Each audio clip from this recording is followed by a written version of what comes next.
Guys welcome to my new blog. तर आज आपण नाशिक टू देऊळगाव ही ट्रिप करणार आहोत। तर जवळपास 350 किलोमीटरचा प्रवास आहे आणि 5 ते 6 तासांचा प्रवास आहे।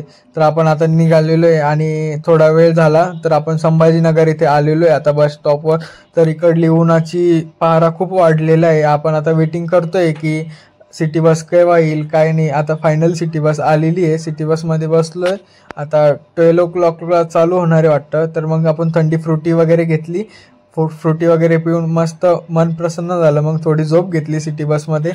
त्यानंतर उठलो, थोडा घाम वगैरे खूप येत होता कारण की आपल्या इकडला प्रहारा म्हणजे सूर्यदेवता एवढे तपत होते की काय सांगू। आता इकडे फायनली आपले घरचे आले होते घ्यायला, मम्मी पप्पा त्यांच्यामुळे आपण 4 व्हीलरमध्ये येऊन गेलो जालन्यातून।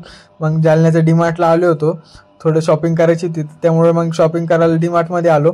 डीमार्ट टू डायरेक्ट आपण आता घरी जायला निघालो देऊळगावच्या इथे। आता आपण फायनली बालाजी महाराजांच्या पावनभूमीत आपण आलेलो आहेत आणि हे आपलं आता हे घर आहे देऊळगावचं। इथे आपलं हे माझं घर आहे देऊळगावचं आणि आज होळी निमित्त ते पूजन चालू होतं मामाच्या इथे। तर मग आजी पूजन करत होती। तर हा माझ्या मामाचा मुलगा, याला पण ब्लॉग मध्ये घेतला। ब्लॉग आवडला असेल तर लाईक शेअर आणि फॉलो करायला विसरू नका। भेटूया नेक्स्ट ब्लॉग मध्ये।